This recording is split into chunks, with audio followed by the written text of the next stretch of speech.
Do I have...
Hi.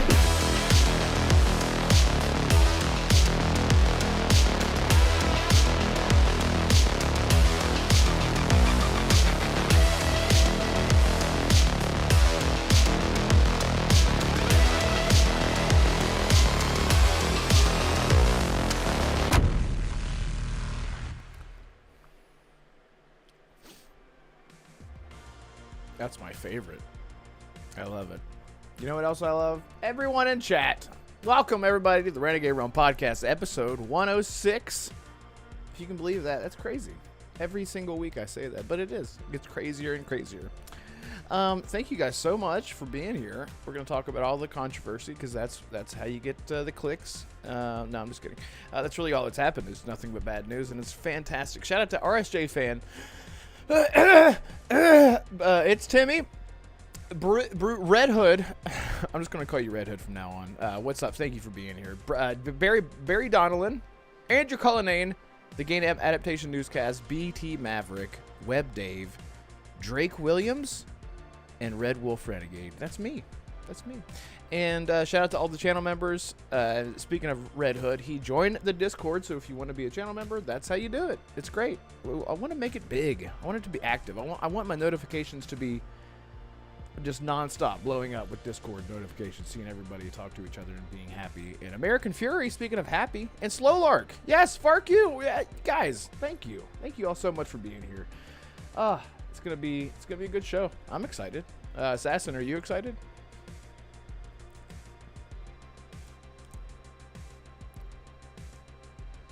Okay.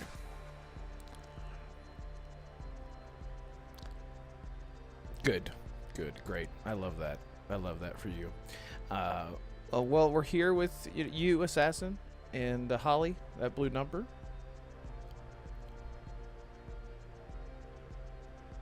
And DeMarco dude, who's looking to his right. Yep.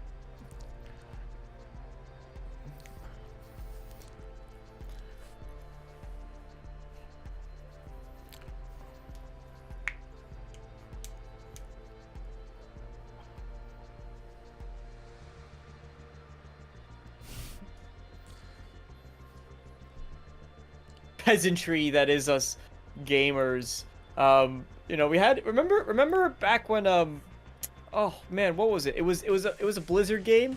Wasn't it Diablo? What? Don't you guys all have phones? Don't you have cell phones? Yeah.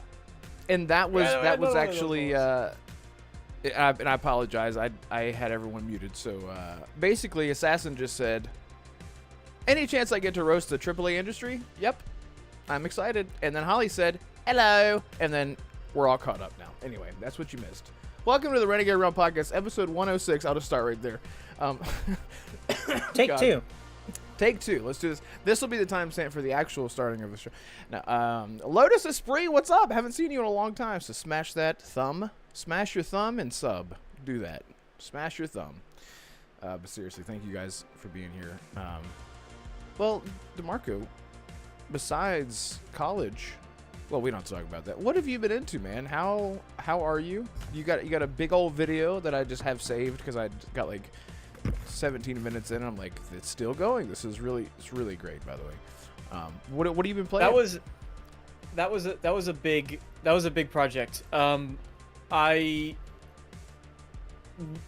basically went in and I just saw, like, I've been seeing developer interview after developer interview after developer interview, and oh my god, I got screwed with that video too. I screwed myself because I didn't review it properly, but I had uploaded it and then immediately I was like, yes, this video's doing great. It was just like, whoop, and I was like, amazing. I worked really hard on it. It was like 18 hours worth of work. I was up until, you were on the call, I was up till like 1 a.m. One night over the weekend trying to get this done. And then I spent basically all of my Saturday doing it too, like the bulk of the day doing it. So there was a lot of hours that went into that, and I uploaded it, and then I didn't realize, and this is just part of the nature, like I wasn't upset, it's just kind of those things that you go, god damn it, and then you just laugh at it a little bit, but it does suck. Like 15 minutes into the video, a clip got deleted that I had put in. So, and it was like a long clip. It was a long segment of one of the interviews, because in the video I go through a bunch of the different interviews that these former Bethesda developers have been doing, where they're talking about like what's changed, what's different, and one of those clips was a bit longer, and I was just showing that it's like a minute of just black screen because it had gotten deleted, and I didn't know this, and I swear I had, before I hit the finalize button, I was like, let me just sit back. 30 minutes, it's a longer video, I put a lot of hours, let's just watch the whole thing. I swear I watched the whole thing through, and it was fine. And then, sure enough, when I went back into, I posted it, I was at work, I was in the office, and then it went live, and I started watching it, and I got to that minute, and it was just silent. I'm listening to my headphones, I have my, my phone off to the side, I'm working, and then there's just nothing. I went, and I pick up my phone, and I go, in the middle of the office. In the middle of the office. Fuck! And I start throwing a tantrum, and I throw my laptop right in the middle of the office.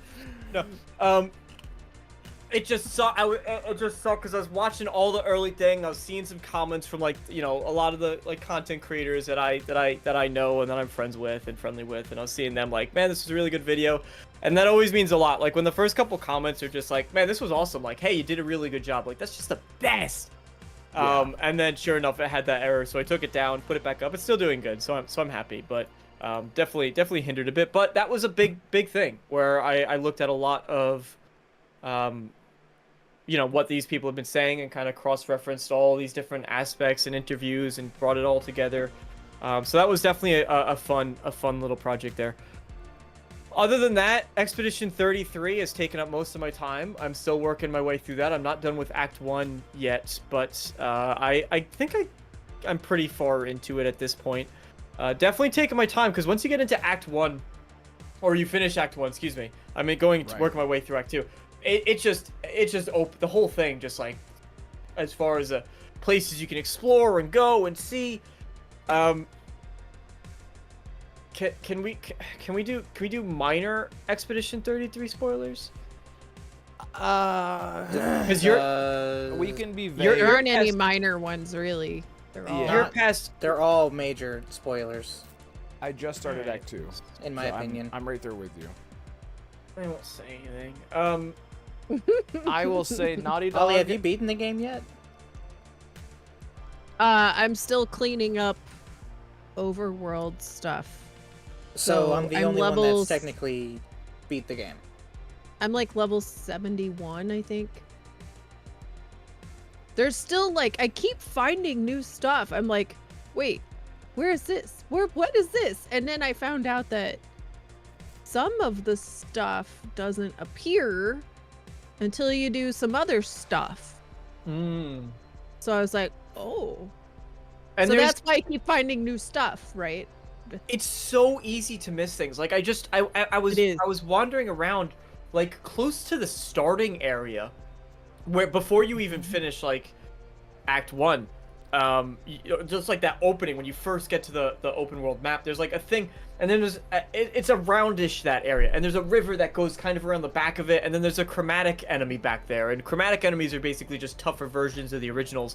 It was the chromatic jar if you found him kind of hiding in the back, and that was like a really fun fight to go up against him. Like he had some really cool attacks. I like, you know, different from the rate where he slams the ground, you got to parry that, and then the wave goes out and then it comes back in, and I'm just parrying everything. I died a couple times to him, but like that was a really fun fight. And he's just tucked away, and I was like, let me just swim with SKE. I remember his name now. SKE. SKA. SKA. yeah. I got closer. Close enough. I was swimming around with him, and I was like, let me just go back around this corner. So that's been taking him a lot of my time. I love that game. I don't like... I'm a jerk. I always interrupt people. Go ahead. No, it's okay. I just don't like I don't like a certain character whose name starts with V. But not as a character, like his moveset. I don't like his. I'm the style. opposite. I'm the opposite. I'm like, it grows on you, DeMarco. I was the same way at first, but yeah. I like him as a character. I just don't like his moves. I like the moves of. I'm the opposite. These are better. I agree. He is. I'm of the opinion amazing. that they're about even. I'm not talking about from a character perspective. Just talking about from the way the abilities work. When you get to fly, then there's like a whole bunch of other stuff that you still find, and then it's like it's even harder to keep track of what you have and haven't done when you can fly, because it's not really on the map very well.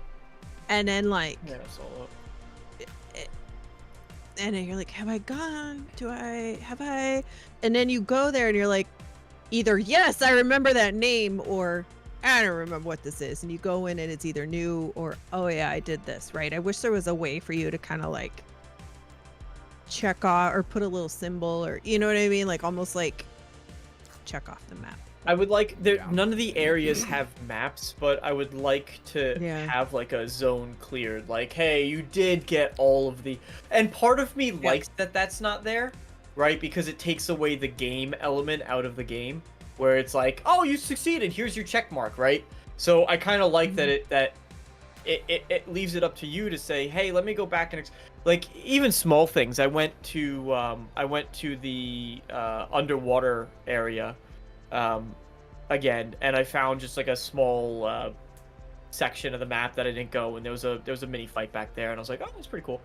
But I like that it takes the game out the game that they're not showing those things. However, the completionist side of me is like, I don't know, and I can't waste time going back to this because I was already there.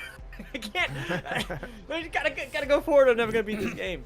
But it's amazing. It's truly like a once in a generation game. And I love everything about it. I've been listening. The soundtrack is 8 hours. I've been listening to it ad nauseum. And every time I start from the beginning and I get like an hour or 2 hours in, and it's phenomenal. And then to wrap up, I've been doing some Darkest Dungeon 2 as well, which is a great game. I highly recommend anyone who likes indie games and wants something that's not $80. Check out Darkest Dungeon. It's like 2 games in one almost at this point, with a new mode that they brought in called Kingdoms. I know I talk about it a lot, and I haven't been able to play Doom: The Dark Ages until I recently realized that I have a sister that can help me play Doom: The Dark Ages. So, Brother. so I'll be hopping into it in the near future. Love that. Yeah, I'm gonna sit back for the next 15 minutes. No, so I don't interrupt. Can we all? Is this like the first game that we're all in agreement that like Expedition 33 is a Game of the Year contender? Is this like the first game that all 4 of us agree? Not only that, but just that we all love. Like everyone loves it. Yeah, it should win. It should. Listen, when I sit down and I'm about to play a game, and this game is just doing it is like a spit in the eye of every live service title. It's a spit in the eye of a game like Marathon. It's a spit in the eye of like Randy Pitchford. It's just it's a Haktua. No, does anyone remember what that is anymore? Do we all forget about that already? Let's forget about it. We should. Listen, man, it's amazing. And you're fine. Go ahead. No, go ahead. No, I don't want you to lose your hands. It's a 10 out of 10. It's a 10 out of 10. You're not even done with it. It's a 10 out of 10. If I were to review it right now, it would be the only 10 out of 10 on my channel. There is so much content in it too. Like so much content for $50. You know. Yeah, like, DeMarco, you think it's a 10 out of 10 now? When you said you're how far into Act 2 are you? So I've gotten to Monoko Station, and I was just exploring around after that a little bit.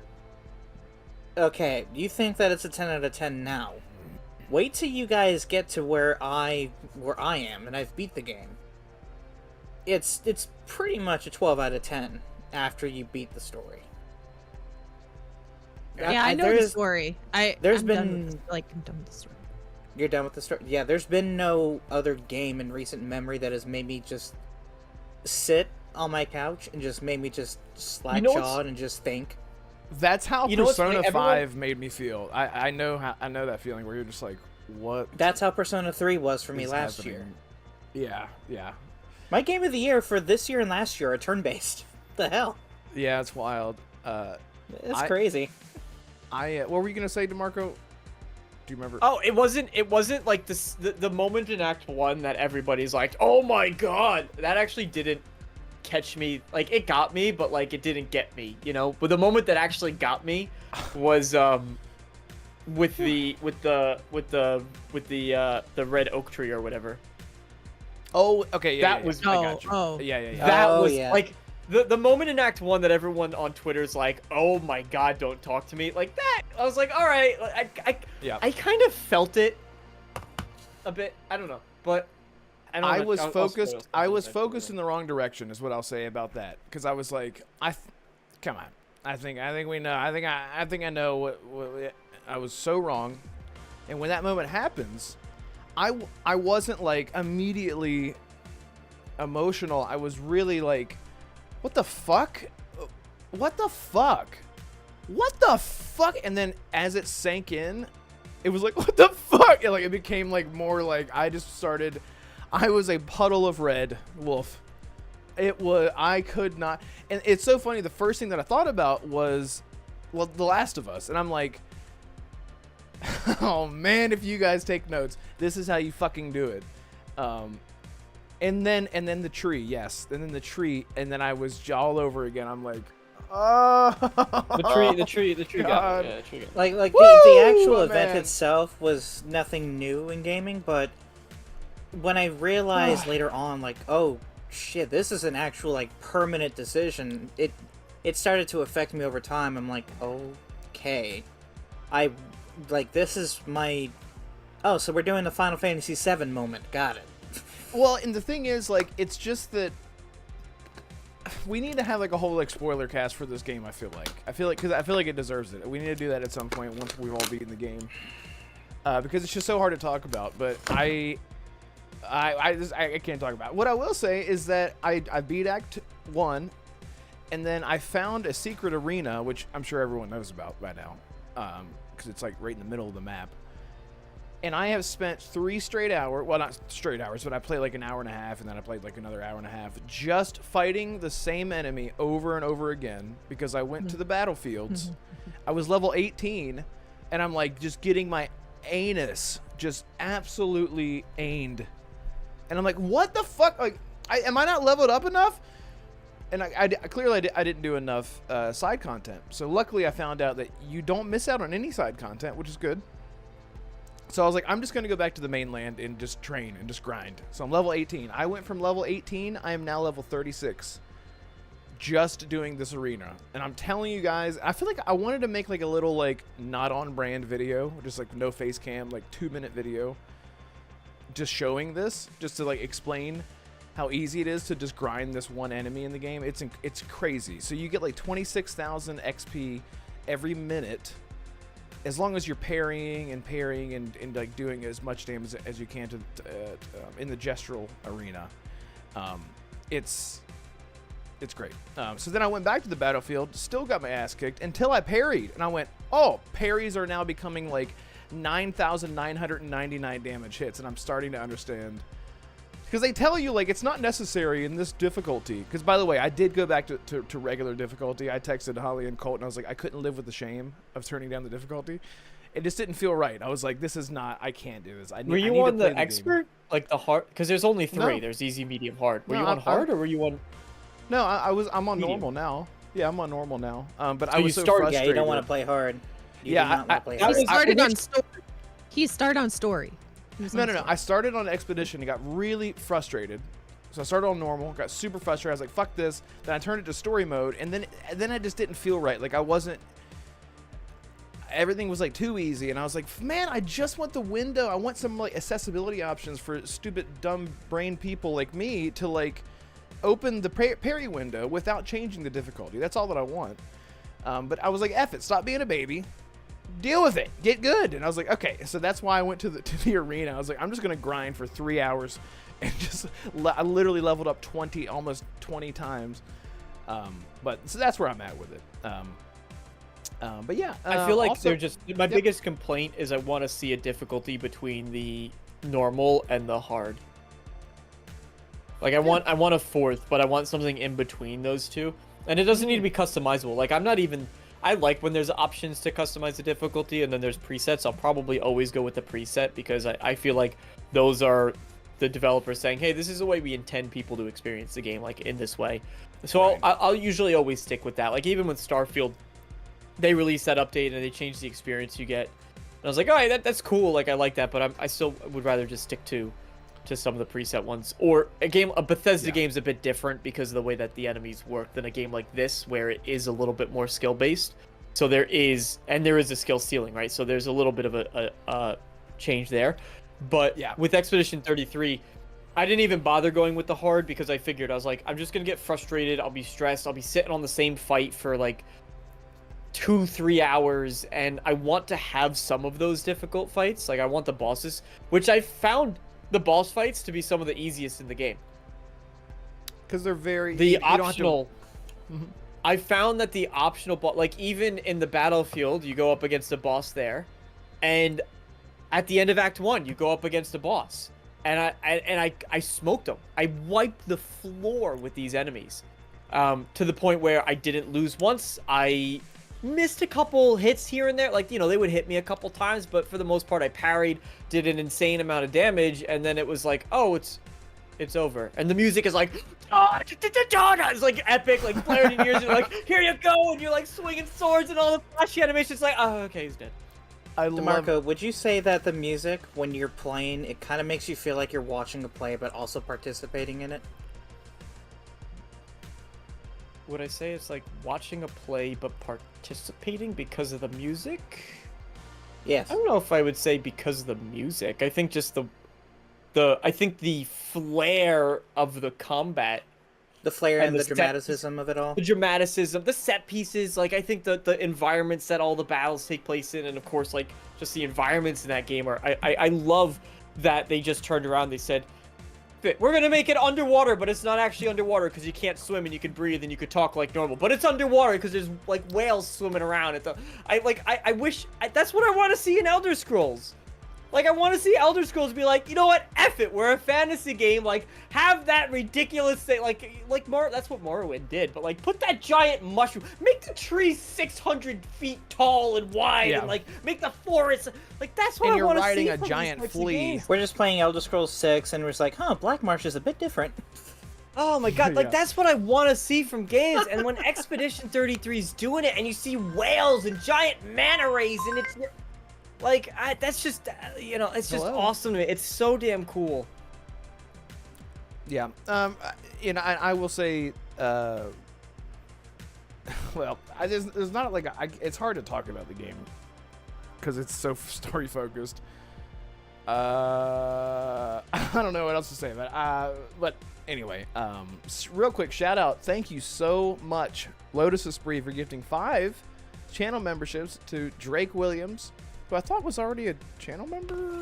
I don't know. Drake Williams, Sauron Grant, Jacob Tupois, Spartan 661, Isaac Hayes.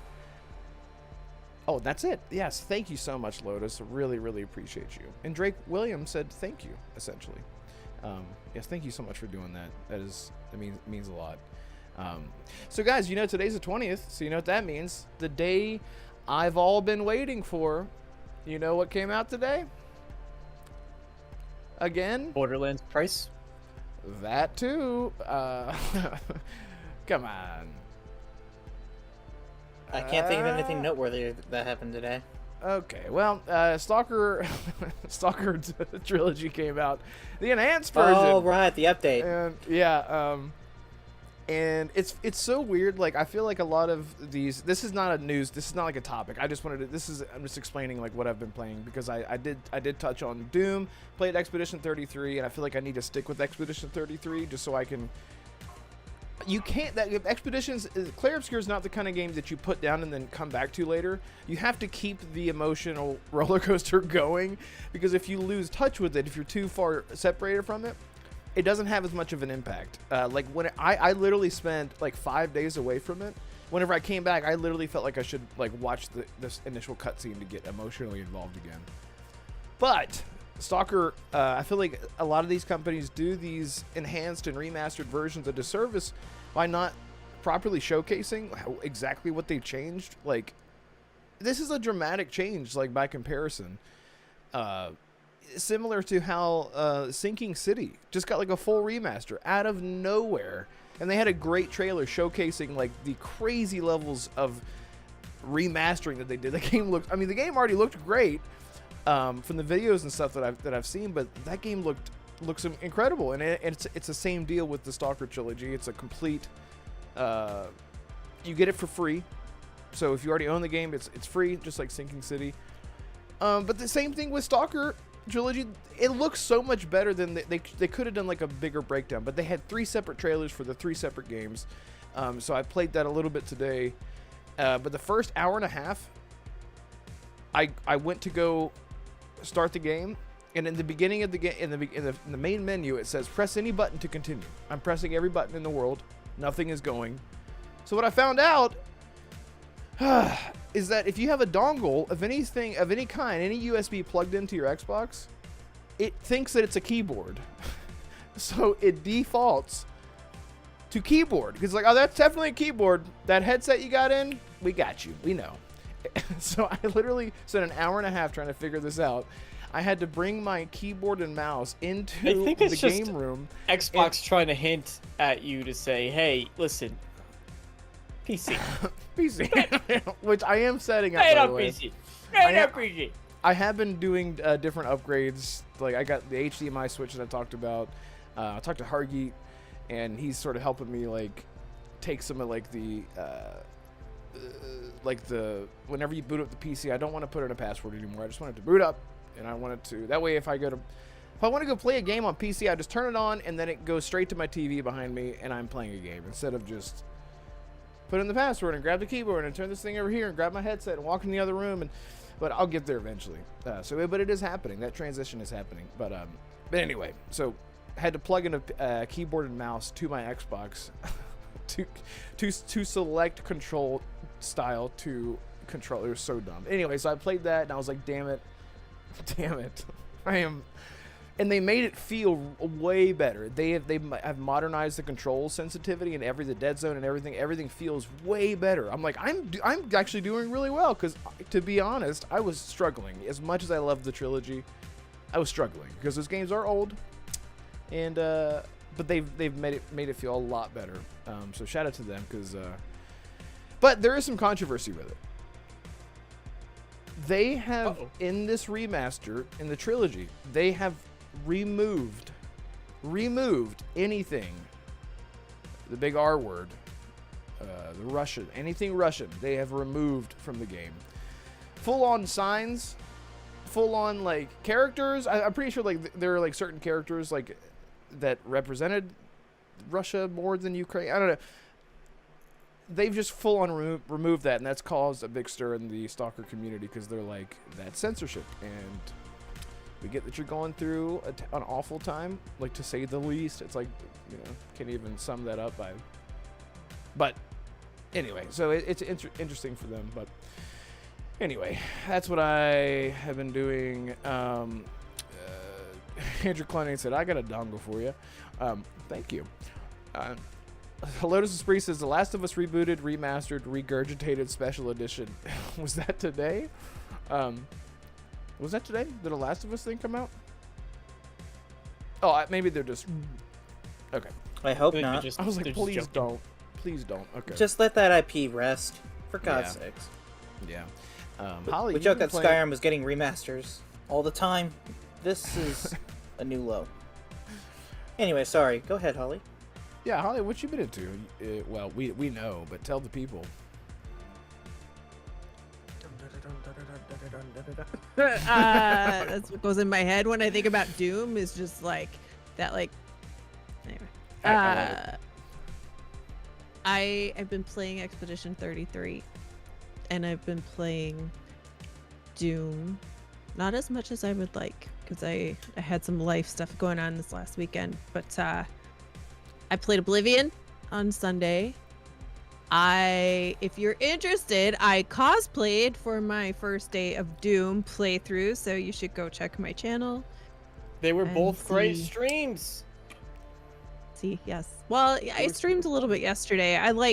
It was like 5-6 days in between the first and second stream, and like the second time I played Doom, I was like, I don't know what to do with my hands. Like that Ricky Bobby, like when he's like, I don't know what to do with my hands. Like it felt real goofy for a while, like when I first like sat down, because there was one guy who shouldn't have given me that much trouble, and he just gave me a lot of trouble. But I got back into it, and I'm gonna stream tomorrow and probably Thursday. Maybe probably not Friday, but anyway, I'm gonna try to really hit it hard, because I'm gonna do a show with Mr. Boomstick to talk about Doom. Congrats! As soon as I can. That's awesome. Yeah. Other than that, more Revenge of the Savage Planet with FarQ. That game is fun. It's got some jank, but it's fun. They hit 1 million players the other day. I'm sorry, say it again. What was it? Revenge of the Savage Planet. Oh, okay. Sorry. I think I missed right as you said it. It looks fun. It is fun. Yeah, it looks very very unique in its art style. It is fun. Doom, BT Maverick, who is an awesome channel member, channel supporter for all of us. Doom is easily my game of the year. He's a big Doom guy. I will say the art style is beautiful for this Doom. I love the mechanics. The shield, where have you been all my life? I need that in like every game. The chain shot. Ugh. The chain shot is so good. It's so much fun. My complaint, it's quite a, so my, I don't know if they're complaints, but my first observations are that the worlds are significantly easier to find the secrets and like the extras that are usually kind of, you know, like you have to hunt, they're super secret, it actually takes some work to find them, right? They dumbed it down a lot in this game, and they made it like obvious where the key cards are, or the keys, right, to get into certain areas. It's like, I like it and I don't like it.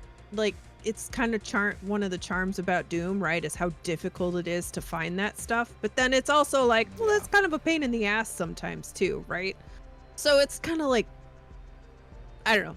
But then the other thing is I feel like the difficulty is ramped down a lot on kind of the default settings for it, which again, I knew it would be. It's not necessarily a bad thing, but it's different, right? Right. Well, they put it in your hands. Did you adjust anything?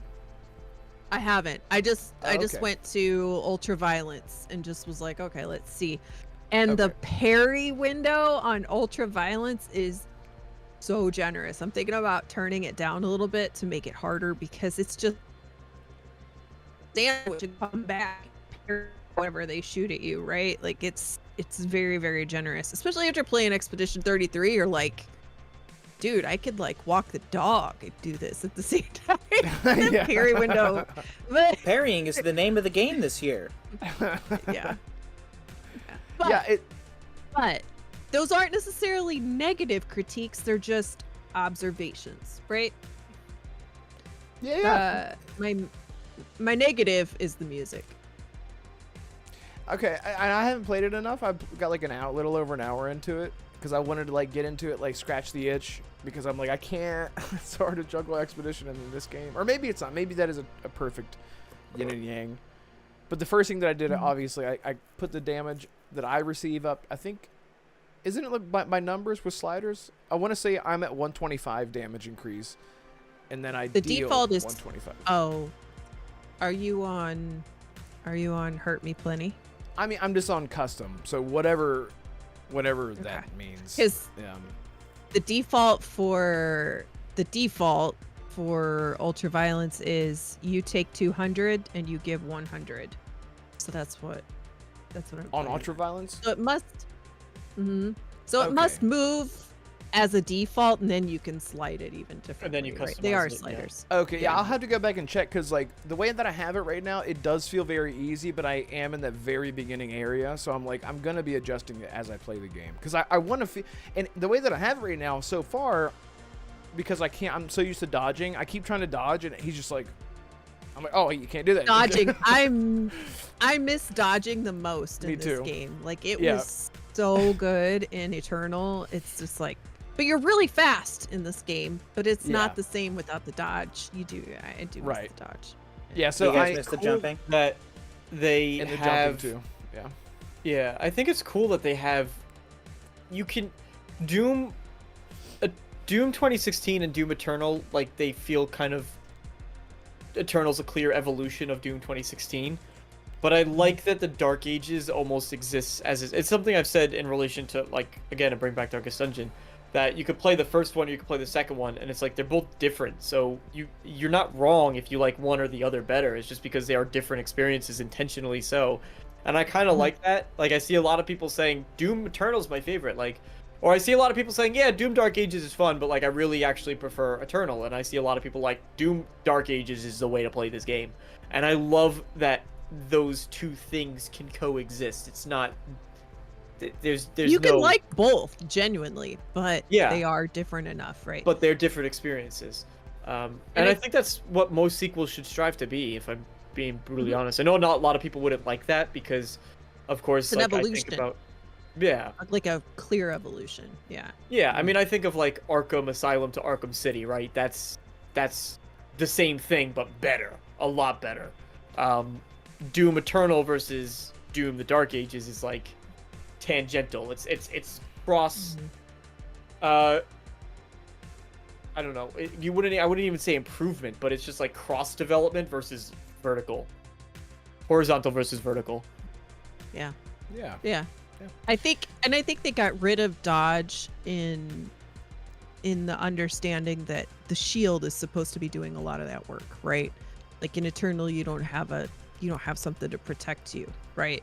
So that's why you get to dodge. But in this, you're not really supposed to dodge because the shield should be doing a lot of things, right? Then you'd be But, super overpowered. Yeah, that's a good point. I never thought of it like that. The menu music, freaking fantastic. It sits in my head. Yeah, But- I know they have like the shield bash. Can you use that defensively as a dodge? Or not really, because you only go Well, forward. You'd have to Kinda, you'd have to- sorta. Like Kinda. if I see something coming towards me, but there's some enemies off in the distance, I can shield bash across the field. Right. And that is sort can of like see a that. dodge, right? Because you're getting away from one projectile to go, yeah. Right. I would say the only thing that so far that I miss terribly are the glory kills. It made you and maybe and I always do this thing with any game in anything in my head. I do it with when I'm trying to like make an excuse for something, like let me just do some headcanon work in my head, and now I made it make sense in my head. The Doomslayer isn't right now, he's like in program mode and he's not like unleashed yet, where he's just like, I am not plugged in, I am gonna fuck everything up. And that's why it feels more it makes more sense in 2016 and Eternal, where he is like, I am ripping people's faces off, Rip and tear! yeah, literally, like, so. And I was like, that's kind of a badass headcanon, Red, keep that up, bro. And then I high-five myself. But I do miss the glory kills in the game. And I'm not far enough to see like what might replace that, because I know there are like the melee counters and stuff like that. But can't wait to get into it. Me, but yeah. And I will say the main menu music so much better. I don't know about you guys. I did not like Doom Eternal's menu music, where it's like wee wee wee wee wee wee. You know what I'm talking about? The beginning. Oh, I like that. Yeah, It was it's so like weird. really kind of low. It was Yeah, like and it's that like low. I can tell you what it's better than is the No, that's Oh the no, that's the best. That is the best. That's Yep. the best. Doom Eternal is better than that. It's the best. It will forever be the best. Anyway, I do want to play zombies again. Too. I want to play zombies. yeah, I've actually been wanting to have a game. Oh, like, yeah. recently, or like lately, I've been wanting to. End the have show a early. game. Let's go. All right, well, that's it for the show. We're gonna go play games now. But real quick, I do want to shout out to everyone in chat. Thank you guys. I've typed it in, but in case you didn't see it in chat, I just want to say to your ears, thank you guys so much for always hanging out with us each and every week. It means everything. It's so awesome. It's so awesome. Like, we hope that this podcast brings you laughter and happiness, because we're not we're not your run of the mill show. We're not diving in and acting like a freaking what would you call it? Like a news outlet. We're just hanging out. You're just hanging out with us as you play your game or whatever the hell you're doing. Assassin, have you also been playing Doom and well, you beat Expedition 33, but anything else you've been into? I'm surprised that you're actually asking, since I actually shared on Twitter multiple times. I have beaten Doom the Dark Ages, and I have gotten the Platinum Trophy for it. That's right. Yep. 23 How long did that take hours. you? 23 hours. That's 23 crazy. hours. Yeah, So you think- I didn't even No even backtracking? try to get the Platinum. No backtracking. No replaying the chapters. No going around. I didn't So- looking for the secrets intentionally. I was gonna ask I just got about them. the I just secrets. got it all. I was gonna ask about the secrets. So do the achievements include the secrets? Because I was worried about that too. Like, are Yes. they tied to? They are. Okay. Yes. Okay. Because I am running around like collecting everything. There are 2 sets of collectibles that are tied to achievements. Okay. Well, congrats, man. I mean, that's awesome. Maybe I'll do it too. I don't know. Maybe I'll accidentally do it as well. Yeah, anything else? Well. You playing Siege? Siege? I'm becoming French. All right. Sorry, I gotta go grab something. Be right back. Fantastic. Well, speaking of grabbing something, you know what Bungie grabbed? Someone else's artwork. How about that segue, baby? And man, this is a shit show. So I'm sure everyone already knows about this, but Bungie. First topic. Look at that. We're almost an hour in. First topic. Bungie has once again been is now not just accused, but very much blatantly just ripping artwork once again. I think the first time that this happened, so keep me honest here, first time that this happened, or one of the many times that this happened, was Destiny 2, right? Wasn't it with like a skin pack or something? Like someone had taken art for like a new outfit or gun or something like that? You guys in chat, let me know. Was it a gun? Okay. His gun. And they were like, whoopsie, that was from an employee that's no longer with us. So like, is he out of the office? Is he out of the office? Okay. Yeah, he's no longer with us. So that happened a long time ago. It was like 5 minutes ago. So, this is crazy. So now, for anyone not on Twitter, there's an artist, and she's done tons of work. And she was with Bungie 8 years ago. And she had all these assets that she had drawn up and worked on. And they, I guess, just pulled that from their archive or whatever and said, we'll just use this. Who made it? I don't know. Who cares? And then they pulled it, and it's just like, it's almost like the main aesthetic of Marathon. Like, it's so weird. Like, you look at, and for anyone who hasn't seen it, I don't know if I can pull it up properly. I don't want to mess with anything, but the aesthetic, these bright, highlighted green and low tone blacks, and everything looks very cyberpunky. There's a name for it. Posters. She was making posters and selling them with the art style. I hadn't heard anything about those being in their database. So from what I understand, it was, and tell me if I'm wrong, but from what I understand, it was that those were like mock-ups that she had made like a long time ago. And they stand like, and she has them, and then they took assets from those posters that she made, like, or from like these mock-ups that she made, and they just put them into the game, like just full on, just put them into the game, the same color and everything. I even saw where someone said like you can see where her name is on it, and they like you could see exact things. It's one-to-one in some instances. Go ahead, Ollie. No, that's it. Okay. You can see like there's one where it's like the 28, and then there's a block next to it, and in the block she had cut out like her name and some other stuff, and they had taken that and just changed the color and like scruffed around her name, but it's all still there. It's very blatant. You can see it. Right. Same everything. Yeah, and that's just crazy to me. And so then they then they had like, I'm just laughing because of how, like, I don't know why I'm laughing. The thing is, like, they tried to like defend this by having a live stream, like, we got to get on it right now, and they had this live stream. Oh no, that's not what. No, is that not what happened? They were supposed to have a live stream May 6th or 7th or something like that for more information about the game. But they had to delay that because they'd had some issues. They wanted to delay it. So they had delayed it to Friday the 16th. So it's just super unfortunate that this thing happened like a day and a half before, because now they were like super in the hot seat because they were supposed to be sharing information about the game, not this. That's insane. That we're talking about the Marathon, the Bungie controversy. Well, thank you for correcting me, because I thought that it was like an emergency because it just happened to happen right whenever everything went down. I was like, oh, they're having like a stream. It sucks for them. They had to delay the first stream. Otherwise, they could have like at least not had to have a face-to-face thing about it, right? And the art director, wasn't it the art director that everyone's taking this? God, poor guy. He is just like not having a good time.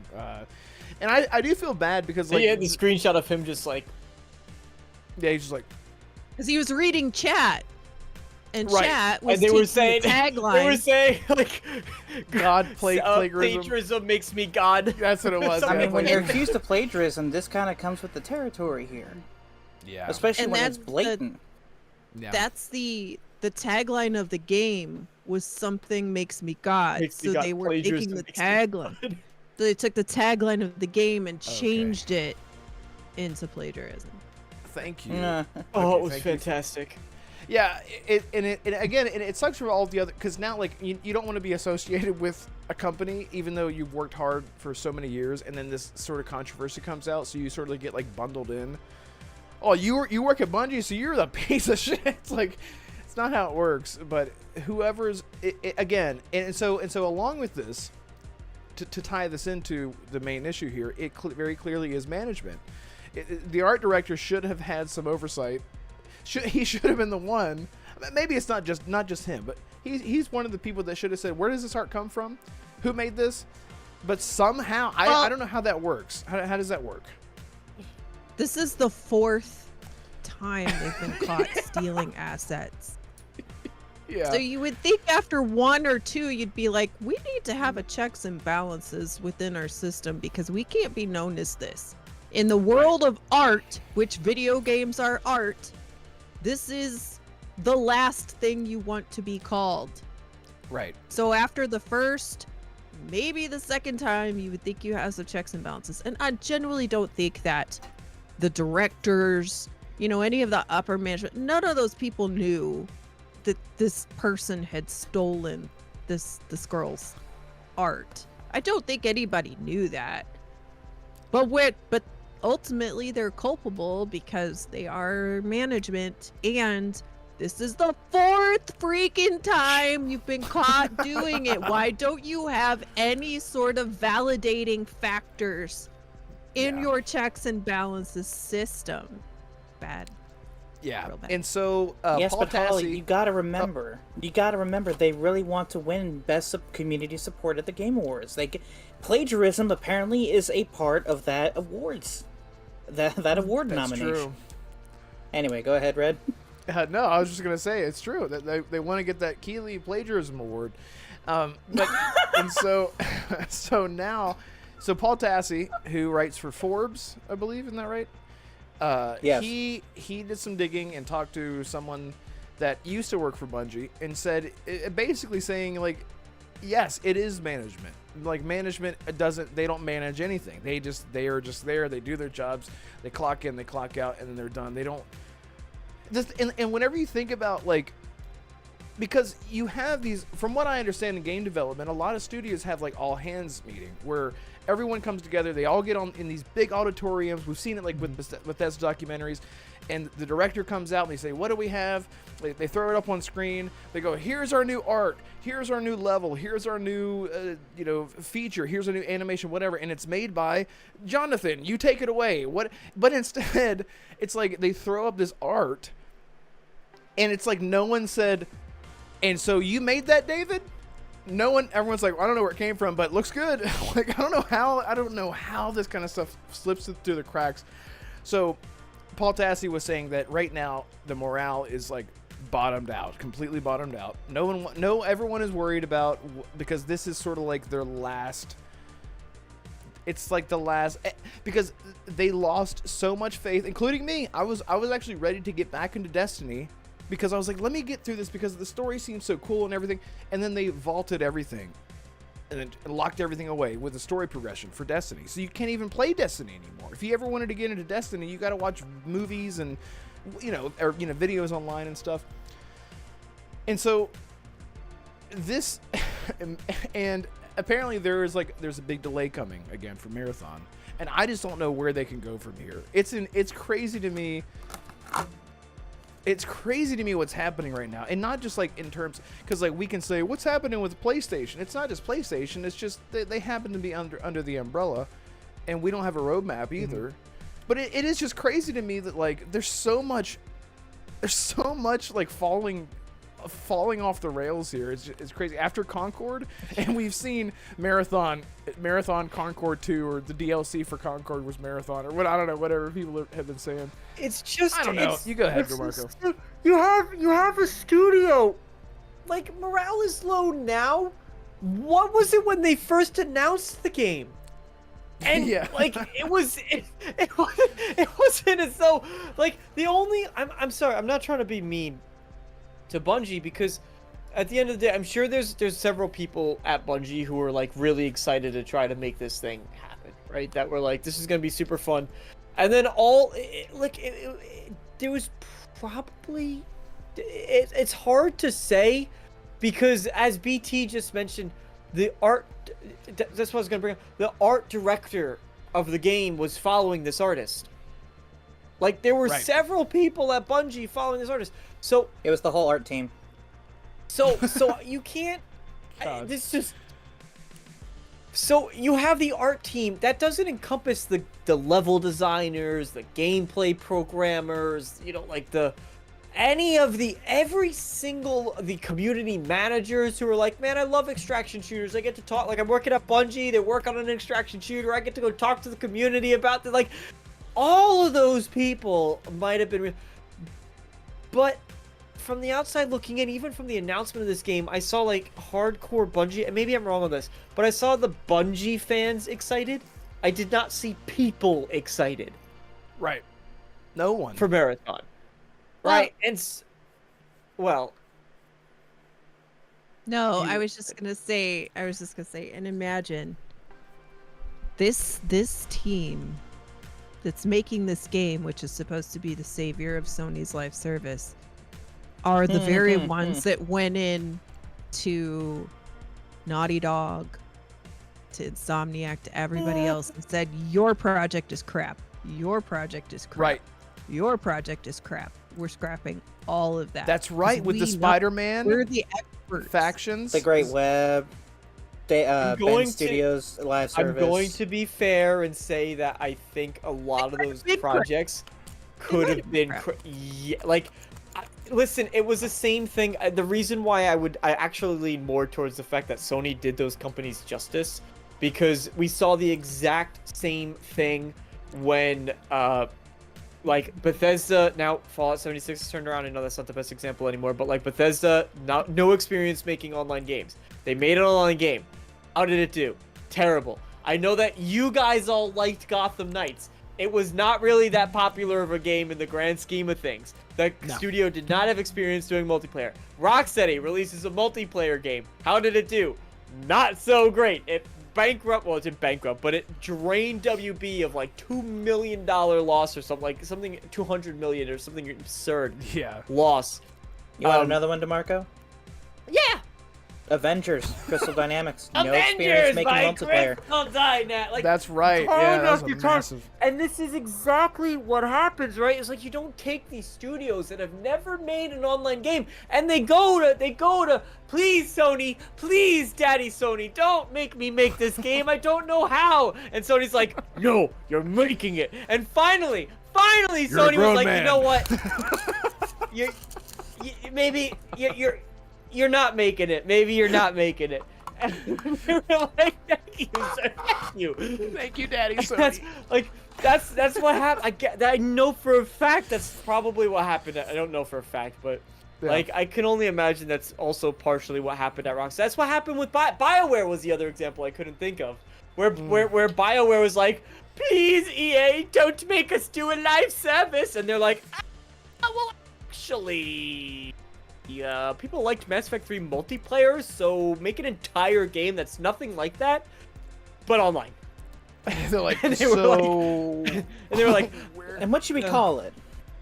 Anthem. Well, our project name is no, Anthem. they didn't know the name. Just they stick didn't know with the that. name of the game for a very long time, too. So Yeah, so their project name was Anthem, and then they were so rushed that they had to build the lore of the game around the name of the project.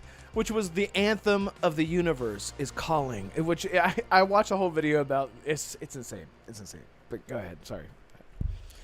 No, I think that in those cases of Sony canceling those projects, they really did these studios a justice. I'm not gonna lie. Like I don't know who's like, I know there's some people, like, I'm passively excited for Intergalactic from Naughty Dog. It just came out recently that they're, listen, you could do it, you could think how you want. Like, I'm passively excited for it. I know that they just announced that they're working on another project, and Shinobi said it's not a small project, like, it's a big project they're working on in tandem. So Jack and Daxter. That would be really cool. But my point being, they wouldn't have been able to work on those things, right? Is really what I'm getting at. They would not have been able to do that if they also had to work on these live service games. So yeah, long story. Assassin, thoughts on everything? Well, I've said it before. I've quoted Marty O'Donnell before. Bungie getting out of Microsoft was a big win, but they completely forgot to get the Microsoft out of Bungie. Pete Parsons and his entire management team at Bungie, they need to go. And apparently, according to former developers that have come out anonymously and have talked about Bungie's recent management and previous management, it needs a complete overhaul. I honestly just can't... Bungie could not have afforded another... They couldn't have afforded another hit. And now that this plagiarism BS is now out, now Marathon is hit with another hit that it could not have afforded to take. You're already... The gameplay doesn't look fun. It's already got a mixed reaction from the extraction shooter subgenre niche community. You haven't disclosed how much it's going to be, which is already concerning enough. They're probably still deciding, honestly. Honestly, it think probably would have had a better reaction if it was free to play, but again, this is Bungie that we're talking about. It needs to be. It needs to be to have a fighting chance. Yeah. That's why Marvel Rivals kicked off, besides that being the Marvel IP. There's tons of other live service examples, like Apex Legends. No one knew a damn thing about it. It just came out of nowhere. Respawn just dropped it, and everyone fell in love with it for years, until the recent changes that Respawn is making. And that's what a lot of people gave it a shot, because it was free to play. And it was a ton of fun. That's what I hoped Marathon would be when I saw it earlier this year, but kind of like with Concord, it was just kind of like a fart in the wind. It just doesn't look good to me. And I'm saying this, and yeah, Brett, I know you mentioned earlier, like, oh, not everything is PlayStation's fault or something to that nature, but, like, as the PlayStation guy, I'm like, this is not it, guys. I know Bungie is its own separate thing.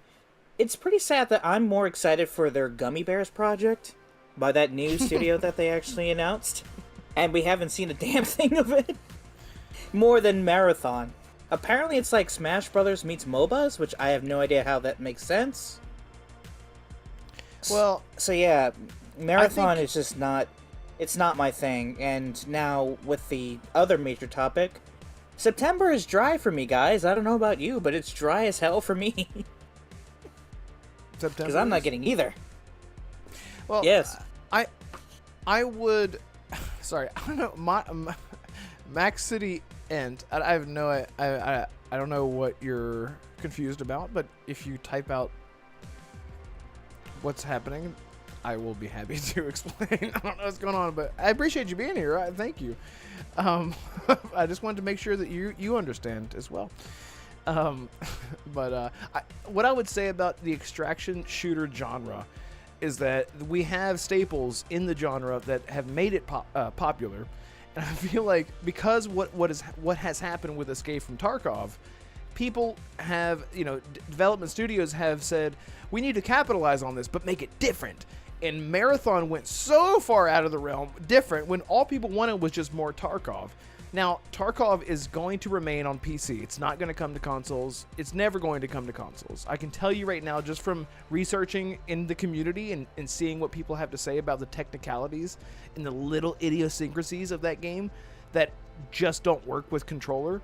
So, and again, we saw Age of Empires come to console, and we never thought that would happen. So, maybe I'm 1% in the minority there with that opinion, but maybe they should have just stuck with something more like a Tarkov, and that would have, number one, that would have got people's interest for the people that don't have access to PCs, and that doesn't even need to be a talking point. That's just my opinion, because people want an extraction shooter, but they don't want to play the art style. Maybe I'm just projecting. The art style doesn't do anything for me. It actually turns me all the way off. Turns me completely around. But whatever happens with Marathon is going to be the deciding factor in the future of Bungie, because I don't know what else is coming other than, like, are they going to do Destiny 3? And at this point, who cares other than people that play Destiny 2? It's not like Destiny 3 is going to bring new players in. It's called Destiny 3. Why? And it's called Destiny 3, and I can't even play Destiny 1 anymore. I can't even play the story. I can't even get into the damn lore because you removed it. It's just such a shit situation. And this isn't the same Bungie that we knew from Halo. All new people. They're in name alone. Anyway, any other thoughts on all that fun stuff?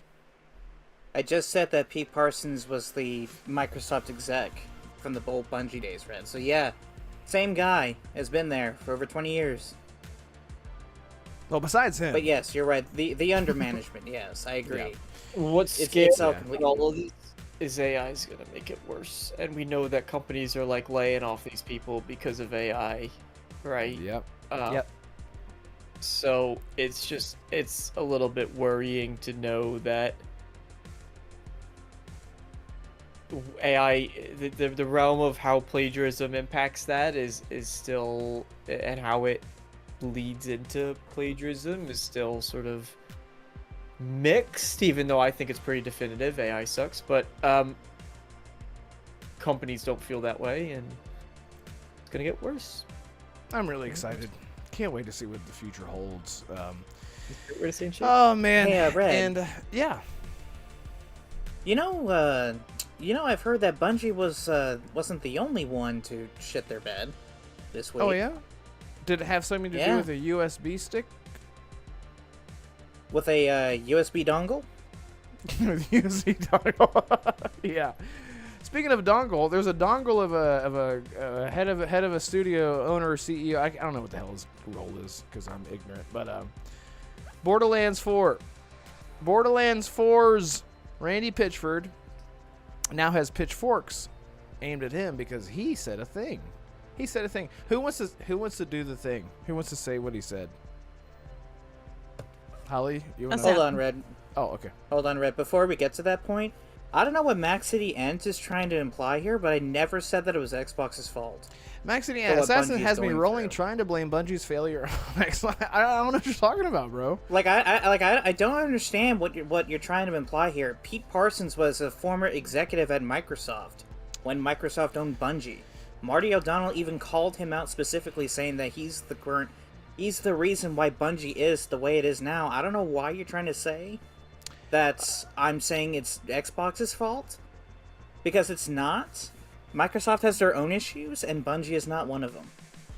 Bungie is doing this to themselves. Yeah, and it's sort of this can you please not put words in my mouth, please? Yeah, it's not Xbox's fault at all. And who's to say that it's even PlayStation's? I mean, the thing is, like, they're all under the PlayStation umbrella at this point, right? PlayStation bought Bungie because they wanted to use them for live service, and this is where we're at now because of for me, like, you want my opinion? I think it's PlayStation's fault for not getting rid of Pete Parsons in the first place. Like, they had to have known what type of person that Pete was when they acquired Bungie. That should have been one of the stipulations, like, hey, like, this studio is not doing very well under your management. You need to leave. We'll give you a payout, but you need to fucking leave. Like, obviously this is not the way. I just realized everyone's name is completely what, DeMarco? wrong. I said I think it's Hideo Kojima's fault. It is true. Yes, it's Kojima's fault for everything. I think it's Jeff Keighley's fault. Yeah. Okay, I think you have no argument well, there. I was gonna say I think everyone agrees every with argument. that. But make sure everyone's name is right now. Oh, sorry about that.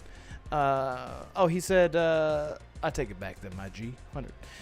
Yeah, no, you're good. No one's yelling at you, Max City. We're just saying. Assassin was Yeah, getting it's Kojima's fault. It's The Sam Lake's Assassin was- fault. It's Joseph Fares' fault. Yeah. Assassin was getting a little personal. Yeah. He's like, I what'd mean, you when call you me? say, when you say Dad that I voice. say something, you better back it up with facts. 'Cause did I even once mention Xbox, or did I say Microsoft? I think he Yes. just misunderstood. Is all that it was. I think Max City just completely misunderstood, which is totally fine. Yeah, But, it's completely fine. I get where he's coming from. Randy Pitchford Arcane. isn't fine though. Arcane says, Hey, well, that Arcane. apparently was something they wrote about maybe a year or two ago, that when Sony acquired Bungie leadership deliberately Misled Sony into thinking that. Yeah, misled that Sony should have into been the thinking first thing. Everything was fine. Right. Like right. when Sony found out the real situation at Bungie, that should have been, hey, you need to go.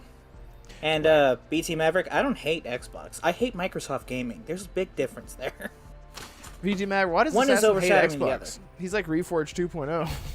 It's true. true. I don't hate Xbox. I'm excited for their games. I just hate the Microsoft gaming. But vision you're that they're excited trying to play enforce. Xbox's games on PlayStation. On That's what PlayStation. Yeah, exactly. Exactly. Well, anyway, all right, so let's move on. And thank you guys so much for being here, including you, Max City. I'm glad that you're here. Glad that you are joining the family. Maybe you've always been here, but maybe this is your first time saying hello in chat, so I appreciate that. We want to see more people saying hello. I think he it's says because of the Red unicorn Hood with the leprechaun riding its back's fall. That makes way more sense. Thank you for clarifying that. I appreciate you. He's got Yeah. a bowl of Lucky Charms there, fellas.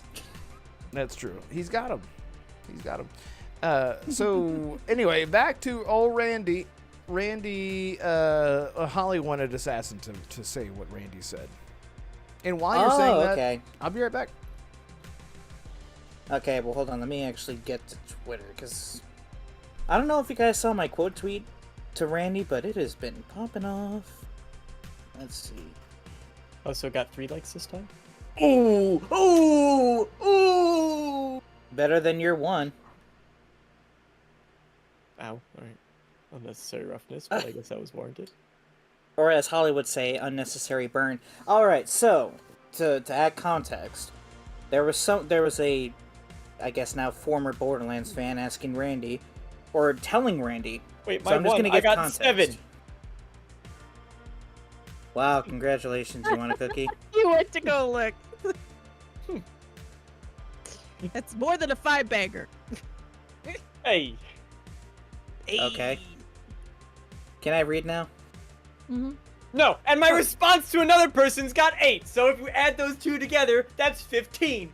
Oh. Hey. Haha. Suck. Is that suck the 15 duckle brain that. cells fighting for dominance?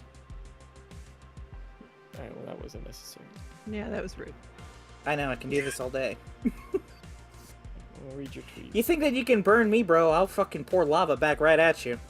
Oh, I was just messing around. Read your tweet. I know. I do apologize. Alright. Randy, this game better not be $80. Don't take that risk. A lot of gamers aren't going to pay $80 and feed this notion of constant increase of the price tag. You are the should read what he CEO. wrote. Y- You No, need the- to read what he said first. I know, I'm giving context. You are the CEO. You have some say with the price when it comes to your publisher. And Randy the dickbag has to respond, not my call. B, if you're a real fan, you'll find a way to make it happen. My local game store had Starflight for Sega Genesis for $80 in 1991, when I was just out of high school working minimum wage at an ice cream parlor in Pismo Beach, and I found a way to make it happen. Well, Randy, I think you would find the economic situation in 1991 is different than 2025.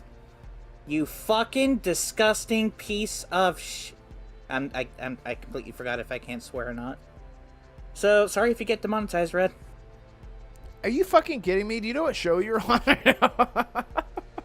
Terrible Yeah, it's shit that I fucking said. better than Colt's show at this point because we can actually fucking swear. No, don't say that. Colt's amazing. Colt And he is a can't. family friendly. He's been I like going Colt. PG-13. I know, Colt's and we're show- fucking rated Colt's R, show so get yesterday over was it. so much. Colt's show yesterday was so much fun when they spent the first half of the show talking about like riding in airplanes and like watching. I love that what they so were much. watching. I don't know if you guys saw me when I actually sent that in the group chat and I used all of y'all's expressions for how I felt. Yes, I love that, by the way. Keep doing that. But tag us. I don't have Anyway. to tag you. You guys are in the chat. Anyway, well, people don't know who the hell we are. Like, you share pictures, and people are like, I don't know who that is. But, no, I'm just kidding. But, yeah, so Randy Pitchford sort of spearheading this anti-consumer. The thing is, Arcane says the man is a total weirdo. He's not great. He's very socially awkward. Everything that he's ever done has been weird. And so I don't think he shouldn't be the one speaking, I think. But him saying that he said that it's out of his control. He said it's A, not his call, and B, if you're a real fan, you'll find a way to make it happen. Right. Because probably like Strauss Zelnick's call or whatever from Take-Two, right? Yes. That would be- I don't know how you and DeMarco would feel if Bethesda, Todd Howard, had came out and said this about Elder Scrolls 6. If they priced it at $100, but yeah. The thing is, like, I'm gonna I be wouldn't honest. expect Not a it. good look. Go Not ahead, a good Marco. look. Even in Elder Scrolls 6, Elder Scrolls is my favorite franchise at $100. I'm sorry, I'm not buying it. Like, there's too many other financial priorities that like $80. I think $80 is really a breaking point. I'm not gonna lie for a lot of people, you know. I don't think, and you're extending past, right? We always like to talk about how we're not the general consumer. You know, the fact that we all are on podcasts and have shows, and the people watching the show, you know, tuning into it. We're not the general audience, but I think for a lot of people, they're gonna go, oh, that game's $80. Like, I don't know about that one. Like, yeah, I got this other one, and I mean, they've already reported it. They saw it with what was it? 67% of gamers were playing old titles, not new ones, on Steam. They did a study, me. so it's already starting. Now there's a bit of a mixed bag there, right? Because you have something like Doom: The Dark Ages, which they just announced that they had the fastest grow in players in ids for any of ids launches, right? So everyone was looking at like the 30,000 players on Steam, and it just recently they tweeted out, I don't know if they said the number was 7 million or if it was 7 times faster. I think it was seven times faster than Eternal. They Right. hit 3 million. 3 million, that was it. Okay. I knew there was a 7 in wow. there. So they hit 3 million players, 7 times faster than Doom Eternal did. So everyone was looking at those Steam player numbers, which I think anytime someone goes and looks at, even I was on the side of like, oh, those Steam numbers are really low. Like, I was looking at that going, ooh, sorry, Doom. But that being said, I think now anytime someone tries to pull that data into an argument, you have to just literally just get a sign that says Doom: The Dark Ages, with that, like, you know, with that statistic up. Right. Because it's so true, right? People are accessing it through Game Pass, they're accessing through Battle.net, they're accessing it through a lot of different areas that people aren't necessarily, and then of course playing on consoles. So just a lot of areas that people aren't considering. Holly, you're perking up. But I was just gonna say, part of the controversy around Doom is the fact too that for PC, the reason a lot of the PC numbers are low is because The RTX Doom requirement. Doom requires ray tracing requirements for their PC, so it does cut out a chunk of the audience. Mhm. And I And know a for lot of- others, it just flat out doesn't That's a work. thing on Like PC me. where Yeah. certain games require you to have ray tracing? And This now one apparently did. it is. That is Yeah. so dumb. I mean, for why? what it's worth, like most people, That's just I mean- another barrier for PC players. What happened to just being no barriers at all, or the least? Doom the Dark Ages, Doom the Dark Ages is an exception in that sense. But basically, what I'm getting at is, I think $80 is a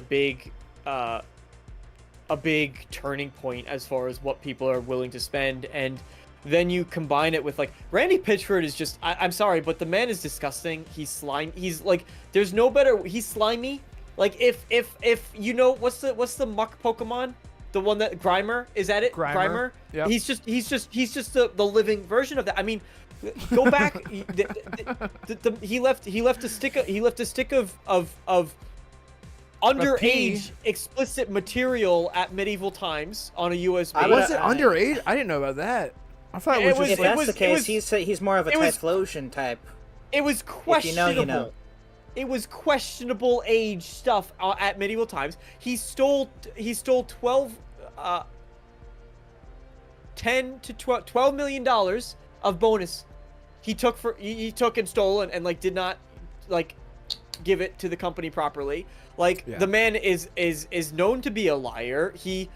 This was alleged, but it alleged that he had used company money to host parties where they were surrounded by minors. The people at these parties were surrounded by. It's like the man's a creep. The man is disgusting, and then he comes out with a comment like this, and he's like, "Well, I used to work at the popsicle stand to make extra money." It's like, go take your USB and go shove it where the sun doesn't shine, because you've not done, and I don't normally speak this way, right? But you've not done anything in the past that I've looked at and went, "Oh, that's a guy I want to hang out with." Like, you're a good dude. Like, Pete Hines, he did some annoying things where he was like, he basically at one point, it was in the news where he was kind of telling fans, he's like, "Get over yourself." Like, he just had enough of some fans being ridiculous. And honestly, I think he was in the right in that situation. But, like, you know, Pete's the kind of guy, like, you know what? Good for him. He's not dealing with people being obnoxious. He's not dealing with people being ludicrous. Yeah, he was pushing. Randy Pitchford has never done a thing like that. He's only done stuff that I thought was gross.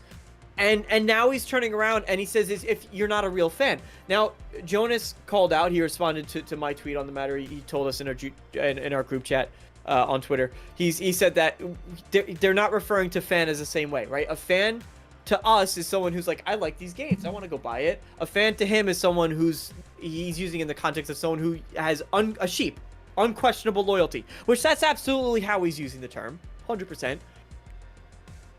But sorry, Randy, like, I'm not. I was on the fence of saying maybe I'll buy it, maybe I won't buy it. I'm not getting it. I'm not. When it's $30, sure, I'll pick it up. But like, not for your $80 nonsense, because I'm not working a third job to pay for your game. And was anyone on this panel interested in getting Borderlands 4? Yeah, actually, not anymore. Hollywood. I was. Yeah.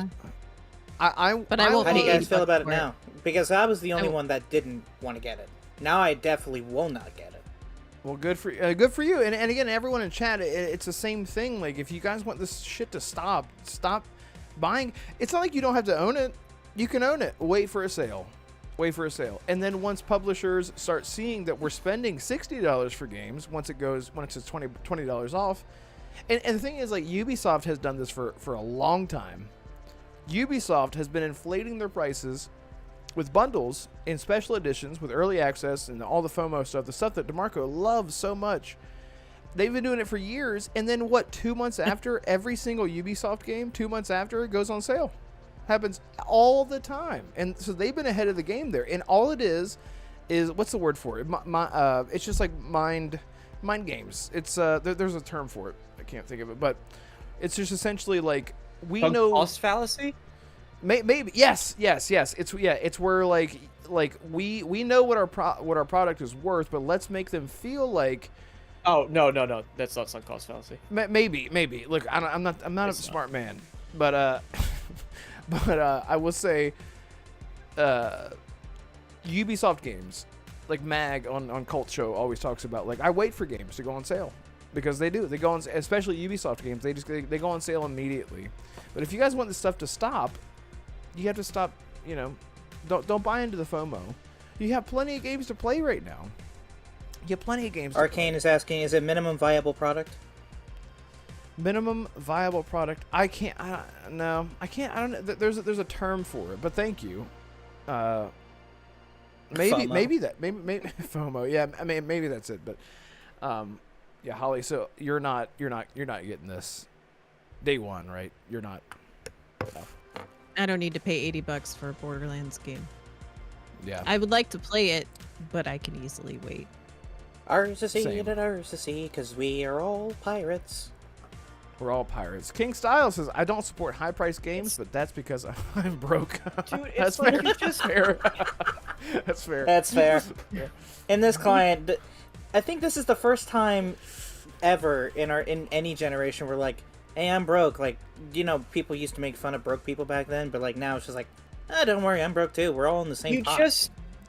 All you've done, you've made the whales, the ones who are like obsessed with Borderlands, they're like, I'm buying the game.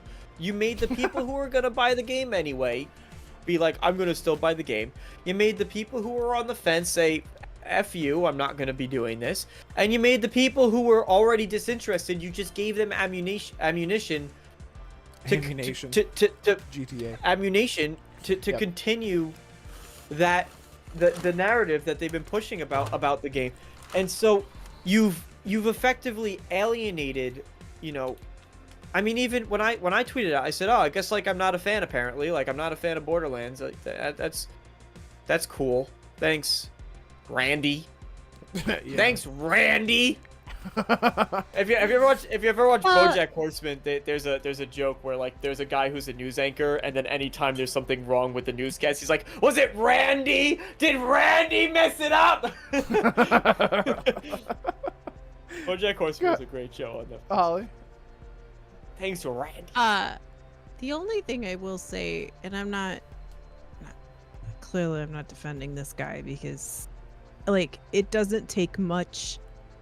It doesn't take much watching him to instantly get like, this guy's cool. This guy's, Why me? you know, yeah. Yeah. But like, I don't know that the studios have a ton of say in setting the prices. I think That's it's the thing, more he the doesn't. publisher. He It's doesn't. the publisher that actually does that, right? Mm-hmm. Mm-hmm. Yes. You know who the So same 2K publisher is- is? 2K is the publisher. We all know 2K. Is the They always publisher want for the what highest. franchise that started this whole $100 conversation? Grand Theft Auto. Full Well, circle. 2K does a lot. Yeah, they Yeah. want all the money all the time. They're Yeah. they're not ashamed of it. They're not So your friend, but they The make 2K franchises usually. as well. Usually when 2K publishes something, you do know that you're getting a level of quality. Like they have associated themselves. Red Dead Redemption. I mean, I'm talking mostly Rockstar. No, but- Rockstar. yeah, I was gonna say- Let's get yeah, this yeah, straight yeah. here. Yeah. But- Take-Two is shifty at best, my friend. You know what? You're right. I completely retract that statement. Actually, you're right. I'm thinking Rockstar. Yeah. Rockstar Because games, I forgot. yes. To be brutally honest, I completely for a second forgot that they have an entire sports division too that they're trying to like. Yeah, That's really it's, like it's NBA 2K, it's WWE Yeah, I 2K, completely- and don't they have another 2K? Isn't it PGA or something like that? they do have NBA or PGA Tour 2K, and it was, and I And played do some they do golf NHL games. or is that EA? NHL's EA. Okay. Yeah, It's so I play confusing. Sports games. I used to play like the old Tiger Woods. I never played other sports games besides like Tiger Woods PGA Tour, which was EA, and then Nice. they took a break from it, EA, from doing the golf games, and they did instead the only thing that was around was 2K's version of it, and I had actually gifted it to my dad because that was a thing that we used to do together was play these golf games, and we both tried it and it was terrible. It was really bad. Like Tiger Woods 2006 was better than 2K Golf 25 or 23 or whatever it was.